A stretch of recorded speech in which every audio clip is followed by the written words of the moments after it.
let's look at why you're giving me that sad face. If you were making the decisions in Dallas, would Jason Garrett still be the coach by the time we go to sleep tonight?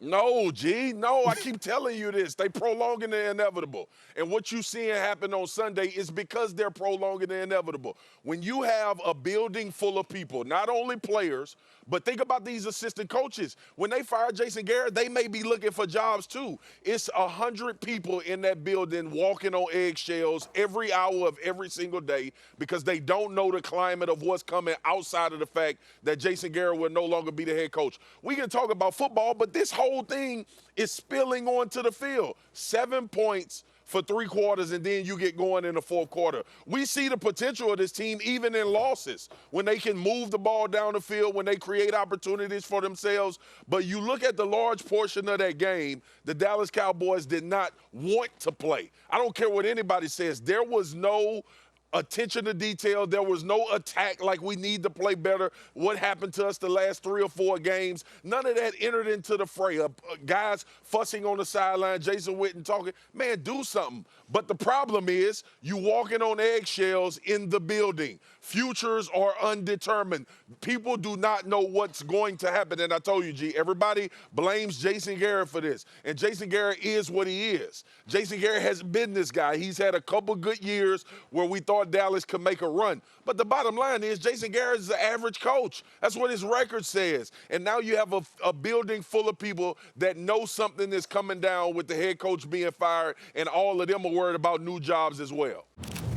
You are right about one thing. There are a bunch of people in that building right now who, when their doors are shut and they're on their phones like this, and they're making calls going, hey, dog, what you hearing about what's going on in Washington? What you hear about what's going on here? Oh, yeah, that's right. I got to put together a game plan. And you know what? You really think the performance is going to get better at this point, especially when there's so much uncertainty? Because half of the people's time is spent looking for the next job than it is about winning these next 3 games. And that is a situation that has been created by Jerry Jones not having gotten rid of this head coach at the beginning of the year. Oh, by the way, they're still in first place. Swagoo, jump back in. Marcus. See, that's why we have to have Lou up there, G, because Lou adds the kind of integrity and character that we all want to have, all right? Lou is that guy, and he says something poignant.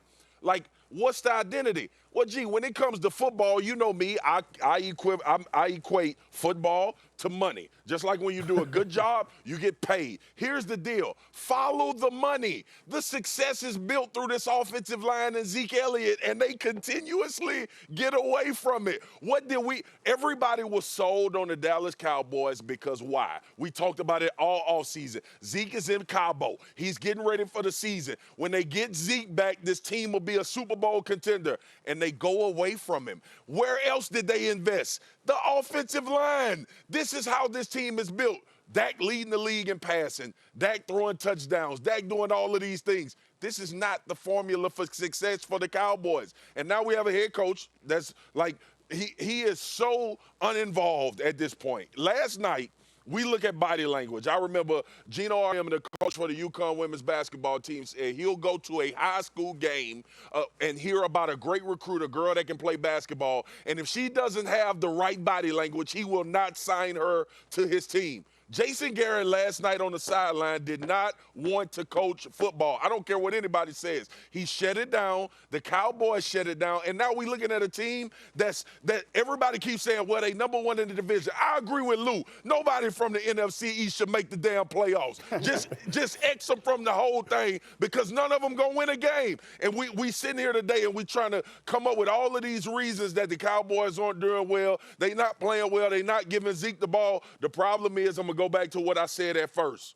Everybody's on eggshells in that building, and nobody can focus on winning football games, and they aren't even doing what makes them a good football team by giving their best player, the $90 million man, the ball enough to give them a chance in football games. So I'm done, man. I don't know. I can't even argue with Stephen A. no more. I can't even, he's posting these videos during games, and I can't say anything. The only thing I can hang my hat on is this damn purple and gold behind my back. That's all I can hang my head on, because the Dallas Cowboys, where I live, and I take pride in this team being good, will not win a damn football game, and they won't give Zeke the ball. You know what's going on here. They have 3 games left. They are still, in theory, in first place right now. They have the Rams, and they go to the Eagles, and they finish with Washington. Do you believe the Cowboys, when it's all said and done, are going to win the NFC East? Yep, because the Eagles want to give it away as bad as the Cowboys are trying to give it away. My only problem is if the damn game comes down to a Brett Maher kick, I'm not betting on that at all. Like there's that issue and layer to what's going on as well. The dude kicked the ball out of bounds on a kickoff, missing field goals. So I hope that when the Cowboys and Eagles play, that it doesn't come down to that. But with that being said, G, the Eagles just lost to the Dolphins. Cowboys lose to the Jets. This whole division is crap. And the Cowboys are fortunate and they benefiting from it because they have 1 game up on the Eagles. So I'm going to go with the Cowboys just because they lead the division right now. But that don't guarantee nothing. Thank you for watching ESPN on YouTube. For more sports and analysis, download the ESPN app. And for live streaming sports and premium content, subscribe to ESPN Plus.